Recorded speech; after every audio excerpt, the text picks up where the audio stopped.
Well, that's kind of like the weird thing now too with like the stimulus shit. Like I think the stimulus shit just passed like on Thursday. Mm-hmm. Wink, wink. Um, Ooh. because it's Friday, guys. It is Friday. We're Yesterday. live from the studio. Yeah. It passed yesterday. But like the Democrats hold the majority, but they still like gave in concessions to the Republicans. Mm-hmm. And even when the bill passed today, 0 Republicans voted for it. Wow. So they gave in concessions. They took off the $15 minimum wage. They took off like a bunch of other stipulations for getting the stimulus, the $1,400 or whatever. But they did it for literally no gain. Like Well, they tried to like toe a party line that didn't exist. And yeah. then still no one bit the line. I don't see that. I saw that. I did see a tweet about that today, and it made me think. Because yeah, what is it? It's 50-50 right now in the Senate. I think Democrats have the advantage. They have the majority basically. But not every Democrat is a super progressive Democrat. Like you have like Joe Manchin in West Virginia, who's like as close to Republican as you can be, while still being a Democrat. He's pretty much like the way Larry Hogan is as a Republican, but is like close to Democrat as you can be as a Republican. So like Joe Manchin wasn't really against Trump because West Virginia is a Trump state. They're a red state. And so in order to maintain his seat in the Senate, he kind of has to play ball a lot with the Republicans, more so than with the Democrats. Yeah. So I think that there are certainly Democrats in the Senate that, although they have the D next to their name, are much more sympathetic to Republican causes because there's a plurality of Republicans in their state that determine their seat. So you would look at it and say, okay, yeah, we didn't have to appease any Republicans, but it's not like all the Democrats are in lockstep for every single thing. And, to be honest, as far as the stimulus package itself, it annoys me overall that it took this long. Like it took so fucking long. Yeah, that primarily. It was like it was something that was promised like at the beginning of his takeover / even before that. Like I think Trump was planning on giving out another stimulus before he left, but then it carried over into this shit. Yeah, and then they went along with the impeachment thing first, and a bunch of other things, and then finally, here we are in mid-March, and now we're looking at getting a stimulus. But so that obviously is the first and foremost thing that annoys me is that wasn't priority one. The other thing, though, is just in general with the way politics works, is that there's this accepted. I remember once I was talking to.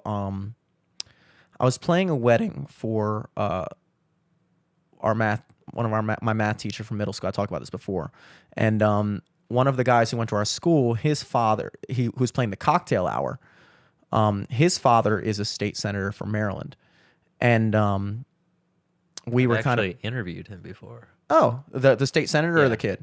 No, the senator. Oh, okay. So you know what I'm talking about. Yeah, and the kid went to Towson High School with us, and he was also involved with the wedding thing too. Like I said, he's playing the cocktail hour. I was playing the reception, bitch. And dude, so 2010 showed out. Yeah, 2010 did show. Well, I think he was 2011. Really? I thought he was in our grade. No, he was a year younger, I'm pretty sure. Okay. But regardless. Still. So we're in the teacher. Yeah, still. That era. Seniors played and juniors. the reception, okay? Yeah. Come on. Hey, we were there. We were discussing, this was right around the time, this is around 2015, 2016. So this is right when the first Trump election was about to start. And we were kind of discussing politics when it was still socially acceptable to discuss politics without worrying that you were going to get in a fight for your life. So we were having a little discussion, and also it was still fun to make jokes about politics. Yeah, exactly. It's all just serious. It was like discussing Ravens versus Steelers. Oh, you fucking liberal. Oh, you fucking piece of shit Republican. Oh, you probably fuck your sister. You could make jokes like that, and there wasn't actual real animosity. There was on the extremes, but for the most part, it was really just arguing sports. I'm a Democrat, you're a Republican. Fuck you. Obviously not the case now. But back then, obviously it was a touchable enough subject that three dudes who don't really know each other that well, other than having been in the same school building together, and not having seen each other for 5 years before after that. We're just in his living room after we were discussing the wedding plans and stuff, and we kind of started talking about politics. And they were saying something that like Bernie did or something that Trump did, and or whatever. And then the kid was like, "Well, that's politics," because his dad's a politician. He's like, "Well, that's how it works." And I was saying, "Well, just because that's how it works doesn't mean that's how it should work. It doesn't mean that just because that's how things go doesn't mean that we should accept that as, well, that's just the way it is and that's the way it's always going to be. So let's just accept this fucked up thing and talk about other stuff." It's like, no, like, and in regards to this stimulus bill, and you're talking about all the other things that people are adding in and trying to get added in to appease this, that, the other thing, which may or may not have been necessary, because there's so many backdoor things that go on. It could have been things where, like, if a senator, like, a lot of times what can happen is all politicians are beholden to someone. Mm-hmm. That's how you become a career politician. Yeah. That's how you do it. Unless you are someone who is literally capable of funding their own campaign, like an Andrew Yang, like a Donald Trump, like somebody who doesn't need to go through those hoops, or like Bernie Sanders, for instance, who, takes majority from like people as opposed to big organizations. Yeah. I think there might be a local senator that does that. John Sarbanes. I think he gets all of his donations from. Oh. He fights for the pushing big groups like the fucking super PACs out of politics. I haven't thought about that guy in a while, John Sarbanes. Yeah, right? Yeah. Wow. Wow. Fucking blast from the past. But yeah, there are politicians that are like that. I'm interested to know how far you can make it in that business without at some point bending over for somebody. I think there's a reason why certain politicians who are principled, and more power to them, stay at state levels as opposed to rising to the national level, because the bigger you get, the more people want a piece of your power. And at a certain point, you kind of have to play ball in one way or the other. Yeah. But the problem with that is that, you have these senators that are like, yeah, I'll sign this bill, but like also my fucking contributors and my financiers are breathing down my neck that they want this legislation passed and that legislation passed. They're going to, they're telling me like, they're going to donate to my campaign. They're not going to donate unless I get this thing passed in this term. And like, they have to get their own shit passed just to keep their job. And so they're using something like this COVID stimulus bill, which should be entirely 100% about COVID relief. That's what it's called. That's what it should be. And then we're putting in all this other shit that senators and whoever else is involved have to get off their desk. Yeah. And they're using this as an opportunity to just tie on this thing. Look, regardless of what you feel about the $15 minimum wage or more funding for this thing or more funding for Pakistan and all these other things that we can talk about. Yeah, the COVID relief bill shouldn't be like 600 pages long. It should be like 3 pages, and it basically saying like, hey, we have this amount of budget. We're going to give out this amount of stimuluses to everyone who's eligible. Yes. And that should be it. That should be it. And then you can talk about unemployment extensions. You can talk about... Whenever there's like a bill that's getting passed, it's like save the children. Mm-hmm. See what else is being passed in there. Yeah. And so what happens is we have this multi-trillion-dollar thing, the third one that I'm aware of in a year, which is just it's a recipe for disaster. And it's only a matter of time till we see the effects of it. But for now, hey, here we are. I mean, at the same time, our country's been in debt since we've been alive. So it's like, why not just fucking take out another loan from ourselves? Yeah, I think the last time the debt was balanced was after the Civil War. I think was the last time we actually got down to a zero national debt.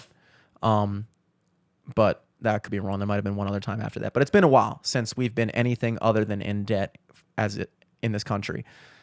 But still, we're spending, I think every individual one of these COVID stimuluses is like vastly more than the fucking 2008 bailout was. Everybody was talking about the 2008 bailout. No. I don't think so. At least two of them. At least the first one. The first one, I think, was the biggest spending bill that's ever been passed by, I think, any country ever. It was like 4 trillion or something. And then there was another one where we got that like $600 stimulus or 1,200 or whatever we got. And that was like, that might have been less, but I still think that was in the trillions. Cause I think the bailout, the '08 bailout for the housing thing was like 800 billion.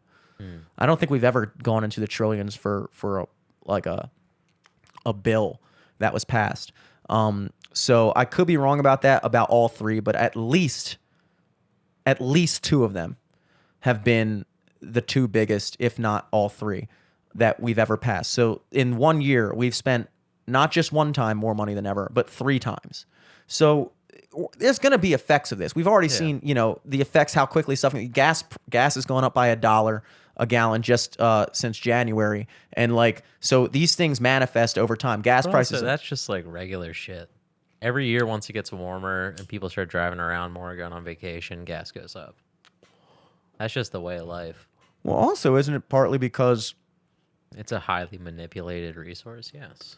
Well, but here's something, and this is like, I don't want to get too far off track because it's unrelated almost, but with the gas prices, like,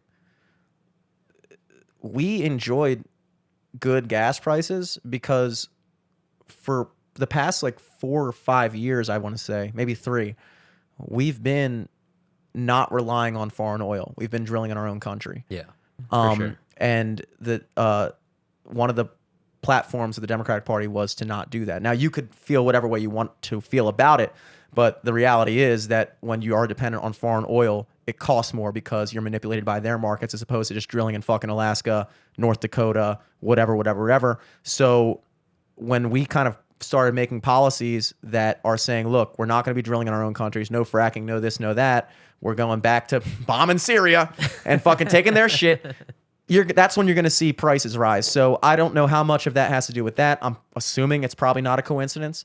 But yeah, there's also the stuff you're talking about where it always fluctuates, but like this is a big fluctuation in a short period of time that I can't imagine is caused by anything other than that. But as far as the COVID thing, like, who fucking knows what senator wanted and what was going to require of them to pass it, and if maybe they were holding future bills and like, hey, like, do this and then I'll vote for this next bill down the line. Like, all that shit goes on constantly. So it doesn't matter. The point is that you have these people who are working to save their own ass and just as a side effect doing things at the slowest rate possible, at the most minimum rate possible to appease us when we're the ones who need it the most. Look, like I said, $15 minimum wage, great. If that's what you want, great. Make a bill about it and get that passed. Don't tie all these other fucking things on to this bill because you see it as an opportunity. Well, it's to save the children. It's the save the people bill. It's for COVID. We need to relieve people, and therefore we need $100 million to fucking Israel. It's like, no, I don't see where that comes into play. People are out of work. People are out of business. We need stimulus money. We need unemployment extensions. We need to talk about, national policies for how we're going to handle things. If you want to do it state by state for, how you want to divvy out relief to businesses that are going out of business. Like, all these things are the only things we should be hearing about on a COVID bill. And you look at I don't even know what the amount is that was passed, but it's a common trope for people to be like, oh, like it's this trillion amount of dollars that was just passed. And there's X amount of adults in the country. If you divided that up, everybody would qualify for like $6,000 stimulus. Yeah. Obviously, that's a flawed way of logic because obviously there's other things that money goes toward. Like I said, unemployment extensions, funding for businesses to keep them afloat. But the moral of it all stands that when you have all these other completely irrelevant things getting attached onto these bills, it just reeks of opportunism, which is what I've been talking about since last year when this whole thing started. It's which just like deceitful. Yeah. It's not what it's supposed to be for. But that's what we're dealing with. And so, like, you look at like the way COVID has been handled, and people have handled it differently depending on where you are and who you are and blah, blah, blah, blah. But everyone on some level has used this pandemic as an opportunity to forward their political motives. Every single person. I don't believe that the higher ups on either side are 100% motivated by what's best for us. I think that's a very naive thing to believe, regardless of what party you are in favor of. So you have to always approach like these policies and things like that, the COVID policies, whether you support lockdowns or not, whether you support this or don't support that. Just understand that there's a lot more than meets the eye when we're forced as the public to live under this shit. And we want to believe that our higher ups in the science fields, in the political fields, and all these things are completely unbiased and completely unmotivated by natural human motivations or money or power or anything, that we, as the people that with no power and no say, are completely under the thumb of that shit. And if you're naive enough to walk through life and think that fucking every single person that's doing research and every single person that's writing a bill and all this shit, like, it doesn't matter who you are. We're all human beings at the end of the day. And these senators want to keep their jobs first and foremost. First and foremost. And these scientists want to keep their job first and foremost. Yeah. It's fucking true. I know you're not supposed to talk shit on science. Obviously, science is great. Obviously, we need, obviously, it goes without saying. But, you know, this kind of like, It's not even necessarily the scientists themselves. It's the people at the top of those scientists that are being like played like a violin, dude. What is it? Iconism or whatever it is, where you kind of like hold up like Anthony Fauci, for instance. You kind of like it's passed more from like a health professional where here's like the fucking like the word of God on whatever he fucking says, and it's just kind of like idolatry. Idolatry is the word I was looking for. But I was in this conversation with someone. 86? Huh? 86? 86. Hey, I'm You're raising it going up. up. I'm raising it up. I'm raising it up. But like, there is this tendency for people to look at certain institutions and be like, that institution is corrupt. This institution is impervious to corruption. I don't believe that. When you look at these research projects that are funded, money goes into them. People make their entire careers off of having research funded for them. They're researchers. They don't all raise their money themselves unless they have their own firms or whatever. Like, they're dependent on a lot of other people with their hands in the basket. And for someone to sit here and tell me that there's not a little bit of like, look, let's use an example. Let's say I'm the owner of Camel and I am funding research, or I'm the owner of Juul, who, you know, or some subsidiary, some tobacco company, and I'm funding research that's attempting to prove through some means that vaping is less detrimental to your health than smoking. And I'm pumping millions and millions and millions of dollars into your research for you to figure this out. And you're conducting your research. And over the course of time, while you're conducting that research, you start to find results that are counter to what I was trying to prove with this research. And you start reporting back to me and say, sir, I know this isn't what you want to hear, bless you, but That's the one dentist. that's the one dentist, dude. 4 and 5, but you get that one guy. And he goes, look, we're finding that actually vaping has far more short-term repercussions. We can't really speak to the long-term repercussions, but it's not looking good. And basically, if we were like, we're going to continue this research and the results are going to be counter to what you're to what you want out there. Now, if I'm the owner of Juul and I'm pumping millions and millions and millions of dollars into research, am I going to continue pumping millions and millions and millions of dollars into research that's going to be a direct detriment to my business? No, you're switching that over to PR. Yeah. And am I going to continue funding this guy? This guy who makes all of his money? No, fund the other 9 dentists. But what about that one dentist who is finding those results and is 9 out of 10 sounds better.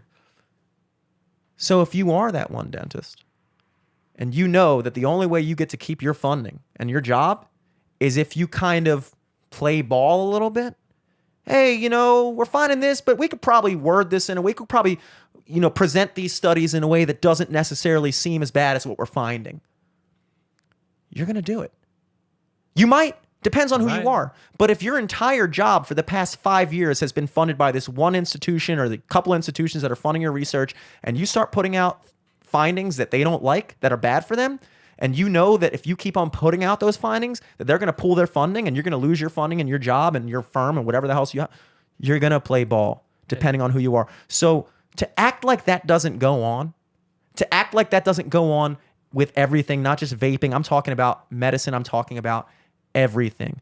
Environment, you name it. I'm not saying anything about science being fake or whatever. I'm just saying you cannot overlook that reality. For sure. To think that there is just this magical thing called science that is just magically perfect and there's not real, normal, flawed human beings conducting it that are motivated by the same things you're motivated by.